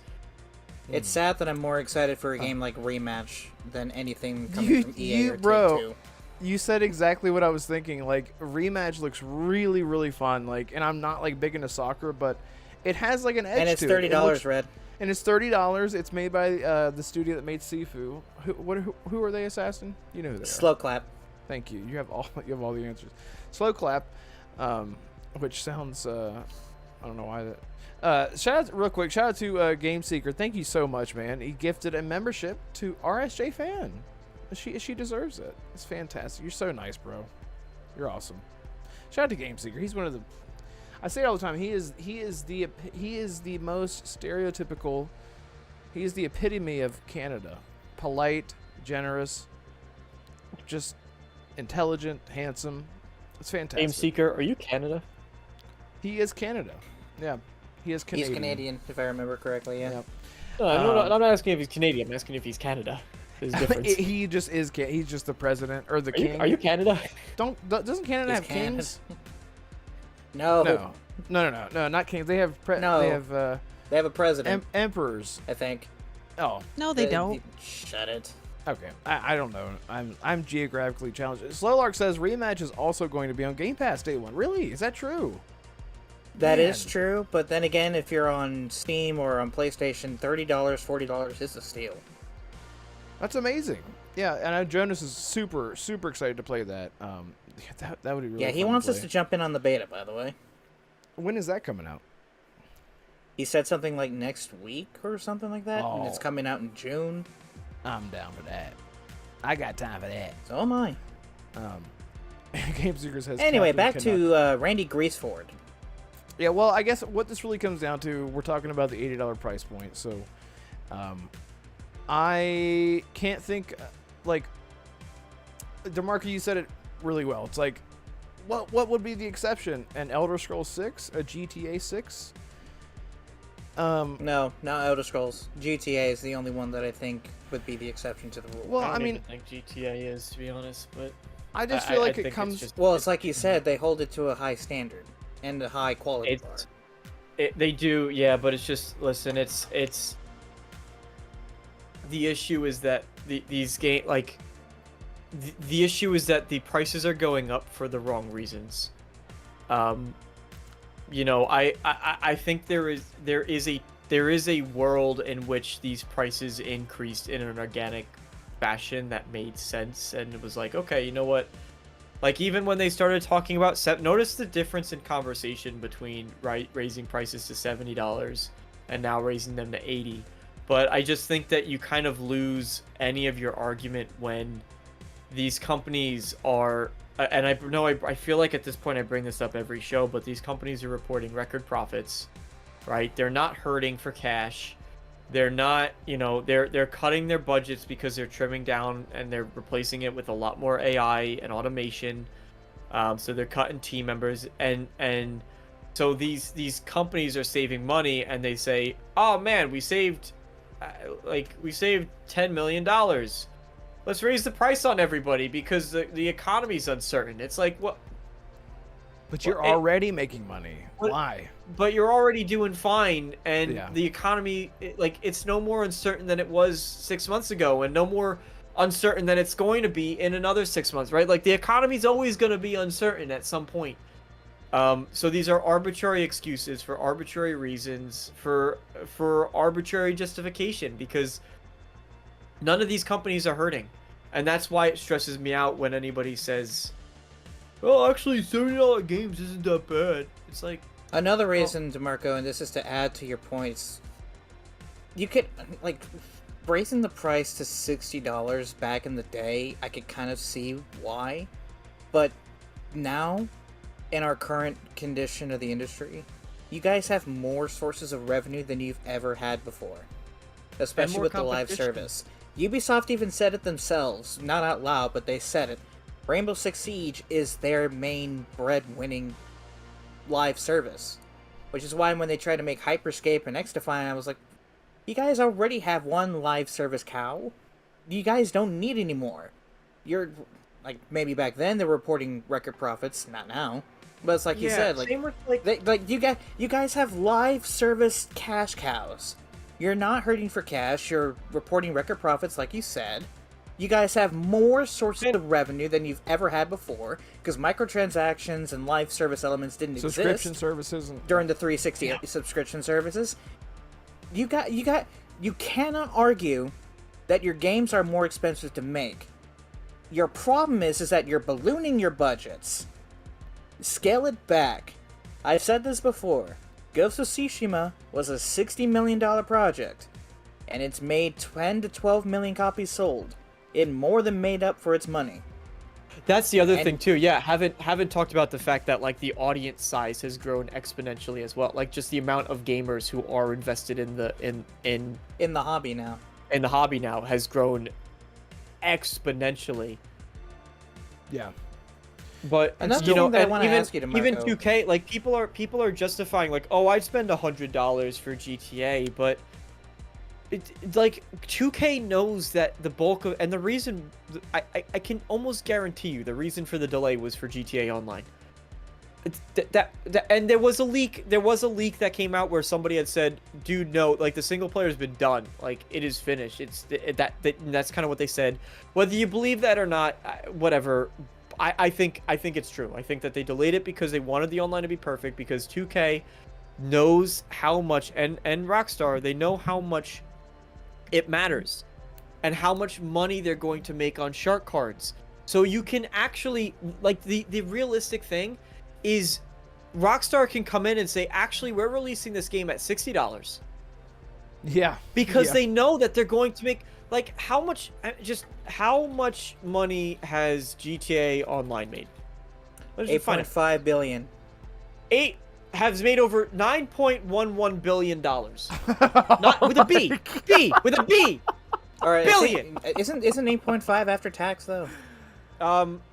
Different sources, like the brief snippet that comes up says. But it's in that 8 to 9 billion dollar $9.1. range. Within 12 years, they've made 8 to 9 billion dollars. For context, it took $500 million just to make Red Dead 2. So they could have had at least 5 other games in development. Red Dead 2 has sold 74 million copies. Insane. So they can come out or like, and this they could Insane. come, they could release and people are like, well, that's why it frustrates me so much. People are like, I'd buy $100 for Grand Theft Auto. Like, just relax. 2K is fine. They're going to be fine. There's gonna be 20 people. We just saw with Star Citizen. Star Citizen has made $875 million in nonsense. Gross. Because Gross. it's like the game's not even finished. I hate it. And I hate now it so much. fans are starting. Hey, Ray, Now you know I what saw pisses Luke's- me off the most about Rockstar Games? What's that? I need to... $8.5 Yeah, go ahead. billion. $8.5 billion. The reason that they were able to spend that much money on RDR2's development was because of the revenue coming from GTA Online. Right. Do you have any idea how many other single-player games they could have made in this time? In the 12-year gap? But for some reason, they just didn't? You've had so much money to experiment or bring back something, or bring back an IP that gamers have been asking for. Well, we've And heard you just so didn't many, do it. We've heard so much about, like, there was very obviously a Bully sequel that was coming, and they were in like the pre-production phase of that, and they said no, we want everyone on GTA Online, we want everyone working on that because that's where the money's coming. And again, it's all executives. It's not has nothing to do with or has nothing to do with creative vision anymore. It's about what makes money. So you have to meet the And standard. it's kind of funny. And then you actually funny then 'cause you also have to Rockstar make Games- the money. And Rockstar is completely reliant now on GTA Online to do anything and everything. But Well, Rockstar making so much money, you could make the argument that they should have more power than, or at least the same level of power as the executives. Like, hey, we're the ones making the money here. Let us do. Well, we'll keep doing your thing, but let us do our thing too. But obviously, that's not gonna happen. But it's funny because Rockstar, I think, actually has the power to actually go up to Strauss and I can say, hey, we're already making GTA 6. We're gonna make GTA 6 online. Let us do our own thing so that way we can keep the ideas and creativity flowing. And so that way we don't get stagnant. Stagnated? Stagnant? Stagnation. Stagnant? Yes. They don't want to become Because part of once you- stagnation. Well, Rockstar Games back in the 2000s, they had so many games coming out and they were all different from each other. Now they're just known for GTA and Red Dead. That's all they're known for now. I bet if you ask someone that's 20 years or younger, like, they don't know what the hell Bully is. They don't know what Yeah, LA Noire which sucks. was. It's just crazy. Rockstar Games makes so much money, they should be allowed to make whatever they want. And if it's GTA 6 that's all they want to do, I can't argue that, but you cannot tell me that a small group in Rockstar Games does not want to go out and make something new. You can't tell me that. You can't tell me that none of them wanted to make something new. Yeah, I I mean, want a goddamn Rockstar medieval game. oh my god, bro! I've been saying that. Remember, there was a few years ago. There was a rumor about that. Remember, that Rockstar was working on a fantasy game. I did am I not crazy? put that, Am I- but a am Rockstar I- Games medieval game? No, It was I a don't Naughty think you are. Dog. Naughty Dog. Thank you. was Thank one you. of That's the- what it yeah. was. Thank you. Yes, it was not Rockstar. Yes, and I was like, I would actually really love that. And maybe that's the one that Neil Druckmann is producing. Alluding He's like, to? He's like, you know, the best thing about working here is that I'm involved in everything, and I just love being involved in everything and just having hands on everything and doing everything that I do. And is my camera okay right now? Can you see me? Can you hear me? Can you look at me? Look at me. Look how perfect I am, and I love myself. That's Neil Druckmann. I'm just kidding. Or am I? Yeah, Yeah. I'm sorry for Yeah. the Rockstar tangent. It's just amazing to me. Like, they're making more money than anyone would see in a lifetime. And we're Yeah, just, they can- we're just getting they can- GTA and Red Dead. That's it. They can release, like I said, they can release this game for $60. They could release this game for $50. Yeah. People, you know, they know they're gonna make the bulk of the money from shark cards. They know they're gonna make a lot of money because I've seen it. I've seen the people who go. I've seen the conversations where folks are going, oh man, you know, I'm gonna double dip. I'm gonna buy it on the console and then on PC when it comes out later. And I go, what? It just, Yeah. I don't know. I just, Yeah, it baffles me.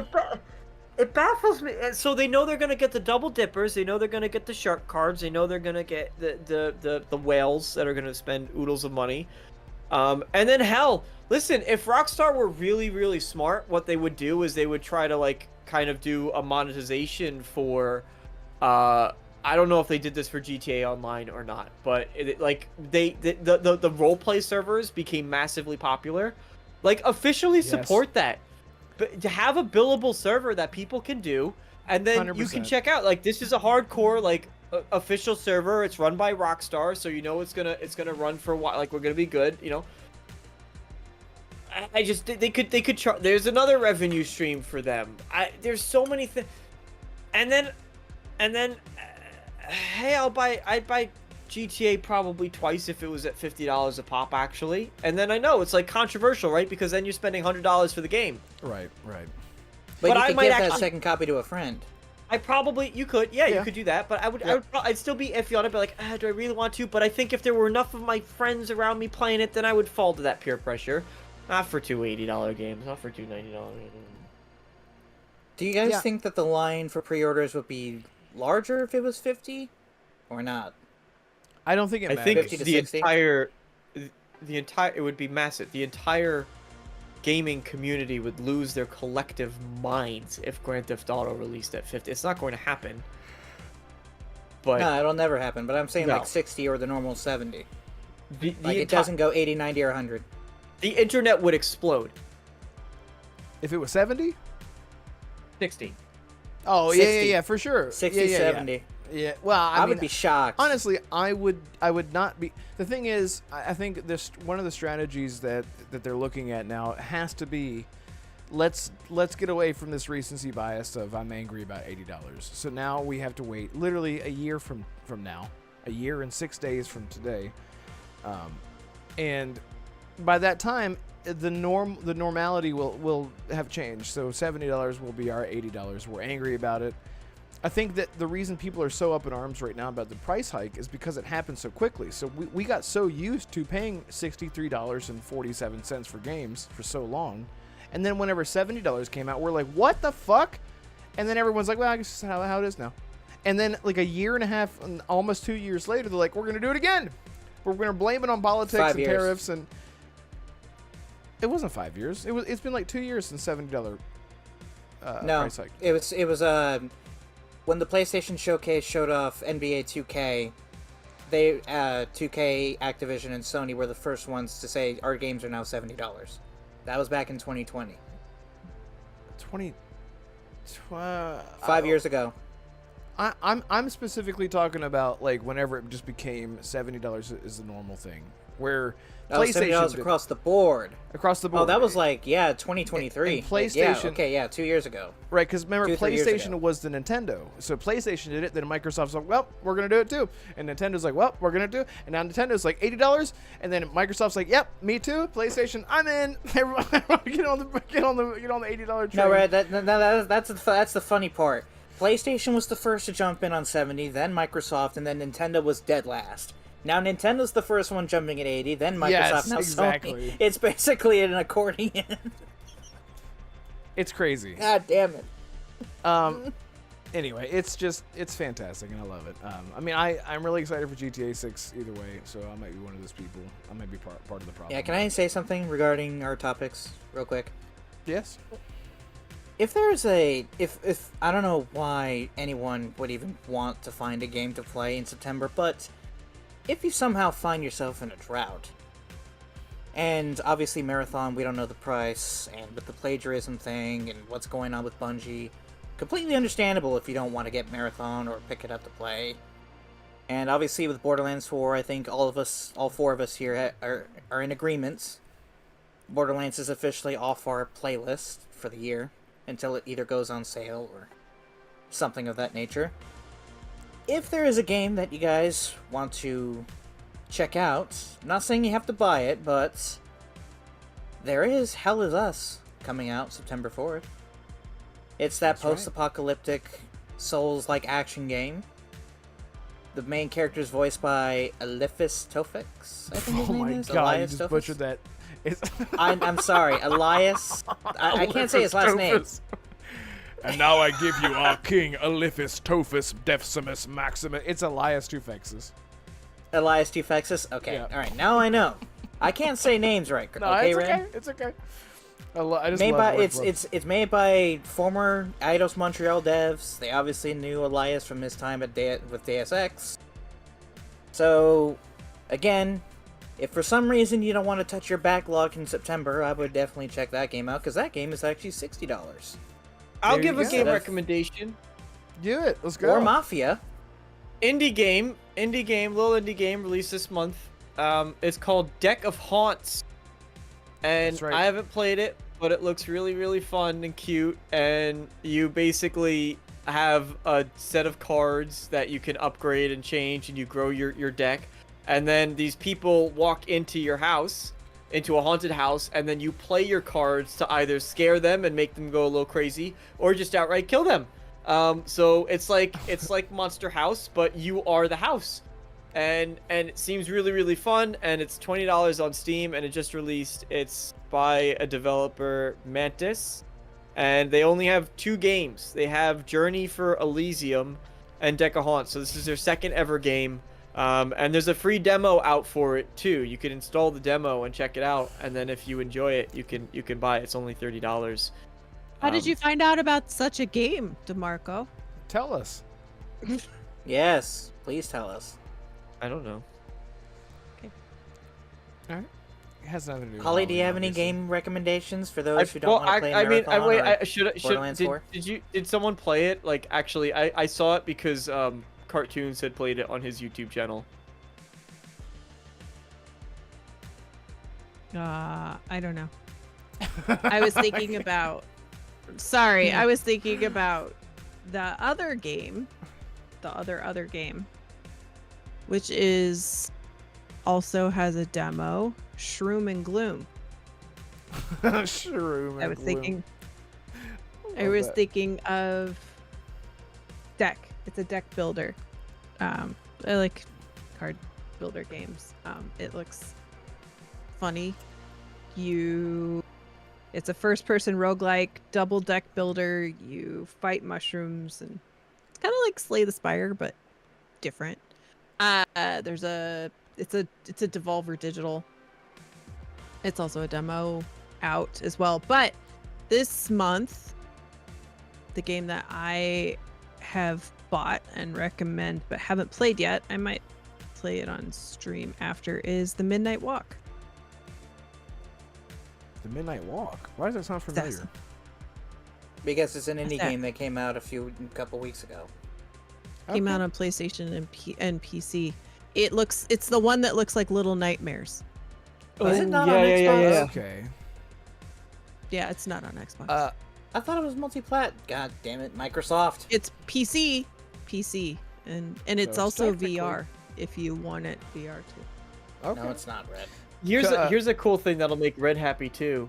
You can get all 3 Witcher games with all of Witcher 3's DLC on Steam right now. All of Witcher 3's DLC plus Witcher 1 plus Witcher 2 for $15. 3 Oh games. yeah, isn't The Witcher 3 doing like For a 10th 15. anniversary thing? Yeah. That's probably why. Yeah, they 10th have anniversary of Witcher 3: The Wild Hunt. So it's interesting. Blood and Wine is actually $6, and Witcher 3, the base game, is $4. So I don't know how they work that out, but It's the same. It's the same. It's the same. either way, like $5 per game, because you get 3 games for about 15. And then if you want, you could throw on Thronebreaker, which Thronebreaker, if you like Gwent, is a I need cool to play spin-off it. game. Yeah. It's a story-driven version of Gwent, and it's really, really cool. And you play as Queen Maeve. Yeah. Maeve. Yep. And like before The Witcher takes place, I Right. think. And She's in the book. and She's the it's- one that knights Geralt. that Knight's Geralt Yeah. of Rivia. So you know. Yep. And it's $4 for that too, so you can check that out also. Yeah. but- Yeah, I love that. Ugh. Is her face messed up Oh. in the game? Nah, yeah, no, because that happens during the fight Before. in the book. Oh, That that's happens right. in the book, doesn't it? Yeah, you're right. Yeah, you're right. Yeah. Because Yo, Red. her jaw's No. all screwed up whenever she knights Geralt. She's like, "Grr." Yeah, go ahead. So this was just shared. This was shared a while ago, but apparently someone's bringing it up again. It's actually coming from Jez. I think everyone in this party knows Jez Gordon. He usually Jazz- is Jazz pretty good Gordon? with his insider information. Yes. Yeah. According to Jez Gordon, Sony can block their games from Microsoft's rumored hybrid console. I know for a fact PlayStation can do this if they feel inclined, so keep expectations in check is my only message. I don't care if it's 2 years out, I'm still going to comment on the future because it's my job. Sorry. So, yes. Is people Sony thought that can block their PlayStation- game. Did anyone think from- that PlayStation was gonna let their game on? You guys did. That's what you guys kept telling me. I didn't think. You guys, I did. I'm not gonna say yes. Jeff Red Gordon. specifically said Sony can't block their games. Like, well, apparently they can. So just keep that in mind and keep expectations in check. All right, that's interesting. Fantastic. Shout out to Cody's with Colt says Olaf Tofu Texas, Osiris Tobuscus. Look, I can't say his name. All right, I couldn't figure it out for the longest time. Names are something I'm terrible at. I love word flubs. It's my favorite thing. Goodrich, Dave Goodrich Oh, says shoot. Deck of Haunts looks interesting. Yeah, I listened to, it was ACG that was talking about it. That's where I first heard about it. Jeff Gordon, huge gamer. I can't- True 77. Cyberpunk I cannot wait for the Concord trilogy. 2077 sequel features a second city that's like Chicago. Oh, So look at that. Chicago, but worse. Welcome home. Like, isn't Chicago already worse? Imagine. You guys remember in what movie? It's one of the, like the scary movies or epic movies or whatever. And they're like, we have live footage of Detroit right now. There's reports of alien footage, and there's like Detroit is just like completely on fire, and just everyone's running around screaming. They're like, and here is the footage of the alien invasion, and the only thing that changes is aliens are hovering above. Detroit's just constantly in chaos. But yeah. Cialis tongue sexist. Love that. Yep. Can you imagine That'll that? be my next Baldur's Gate 3 character. Cialis tongue sexist. I like that. That's really good. Anyway, yeah, Chicago, drive gears. I knew there was a cop. Her name was Jay Fletcher. She might not be around anymore, but she was a Chicago cop. And she always talked about, and this was like 20 years ago. She always talked about how traumatic being a Chicago cop was, like, because she was like in the city. And Holly, you're not like in the city, right? So you don't have to deal with whatever. I don't know. It's a whole other world in the city. But yeah, shout out to her. I don't know where I was going with that, but anyway. Hey, listen. That's it. Let's do a quick. Let's not do the thing that I do, and draw this out. So what I will say is, guys, please, right now, if you're playing the game and you're just listening to us, pause your game real quick. Go down in the description. Follow all of us. We have YouTube channels. Obviously, this one. We have Twitter accounts. We have somebody. Hold on, sorry. Somebody on Twitter, they quote tweeted IGN articles with the Randy Pitchford "if you're not a real fan" thing, and then someone just put the photo that it was one of the quests from Borderlands 2 that just says "kill yourself, handsome Jack has a proposition for you." Oh my god! Wait, please send that. I want to see it. God. Sorry, I that's not need fun. to see this. Threatening developers this way is not funny, No. and you shouldn't do it. Like, but No. this is. I'm sorry. It's really It's funny. shock Like, humor. it's Is not- one of my favorite things. It's so funny. Like It's I love no, it's poetic justice. Well, with justice, justice is different. like you should never threaten people like that. No. Ever. Like, No, I'm more inclined for the poetic part because he's using Borderlands against the CEO. Oh, yeah. Oh my god. True 77 says No Holly's a shot. cop. I can tell. Shout out to True 77. She might be. She has a role in the precinct. She does. She's like, well, I don't want to get too deep into what anyway, yeah. So what I was saying was, we all have Twitter accounts. If you have Twitter, follow us there. And everyone has YouTube channels. Go subscribe. Like, do that right now, and then come back, and we'll tell you about it. Assassin, where can people find you? You can find me on Twitter at Assassin52.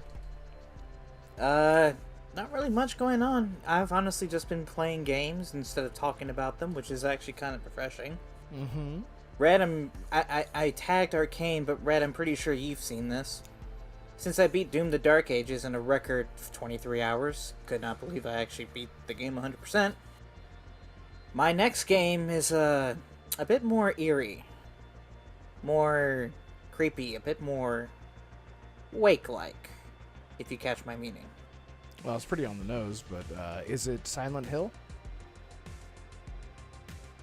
Yes, it is. It is Silent Hill. No, God, I no, knew it. It's Alan I knew Wake it. 2. Oh, gotcha. It's Alan Wake 2.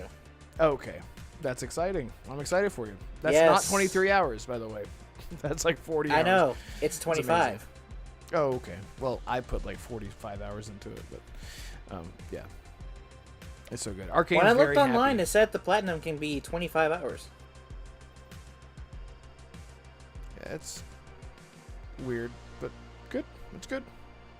All right. Just Well, saying. excited for that. Very excited for that. Holly, woo. Where are you at? You got streams coming up and stuff, and videos, anything to pimp? Suspects to interrogate. Yeah. Yeah, I'm gonna continue Doom as often as I can because I'd like to get through it. Of course, Oblivion always on Sundays until I say otherwise. But that's pretty much it. They're fun streams. Go check them out. Holly's great at streaming. She's very fun. You're fun. You know what? You're really fun to watch because you get like really excited about things when you're running across and then you find like, I don't know, some random wolf in Oblivion and you're just like like You want some tootie? You want some tootie? Yeah, a little bit of that action going on. It's very, very Everybody entertaining. wants some Definitely tootie. Definitely go check out those streams.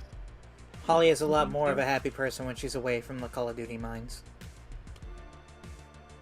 Speaking of, I've actually had a hanker to play a little bit of Call of Duty multiplayer, which is Warzone? which is not normal for me, multiplayer. but Okay. No, not Warzone. Sorry. All right. Zombies. opposite. I still haven't tried the new map. I want to do zombie. I do want to do some zombies actually. And that's my segue into myself, which is please go check out, if you haven't already, please go check out all of our channels. I just released a really in-depth video regarding Bethesda and sort of what's been going on there. That took a lot of time and hours. So if you could go show that some love, leave a comment, say hi, let me know you checked it out. I'd really appreciate it. It's a great way to stay in shape. So there you go. That's great. Oh, that's everyone. Wow, that was record timing. Yeah, and you can find me on Twitter, Red Wolf Renegade, the only Red Wolf Renegade on Twitter and YouTube. Still Dealer Gaming, which we sort of replaced Dealer Gaming. No, he would have been starting right now. But hey, your Tuesdays. Thank you guys so much for hanging out every single Tuesday. It's been a life-changing thing. It's amazing. And at some point, I am trying to I don't want to say it too much. I'm just sort of as far as like content uploads, I am Recalibrating. Yes, recalibrating. Calibrations. Yeah. Performing some calibrations. Yeah. It's exactly what I'm doing. Yes, well said. Yeah, so that will return as soon as the calibrations are finished, and that's what I'll say about that. But very excited for the future. Thank you guys so much for hanging out with us, and shout out to all the channel members, BT Maverick, Andrew Cullinane, and newly RSJ fan, gifted member. Shout out to Red Hood and Andrew Cullinane, Game Seeker. Shout out to especially Game Seeker and Lotus Esprit for the gifted memberships tonight. It's so nice of you. Drake Williams, Cold Eastwood for being a channel member. Hargeet Chani. I don't have my list brought up, which I apologize, but it means a lot. And Noise Mofo, I see you lurking. But you guys rock, and thank you guys so much. And we'll see you guys next week. Goodbye, everyone. Oh my god, I gotta pee.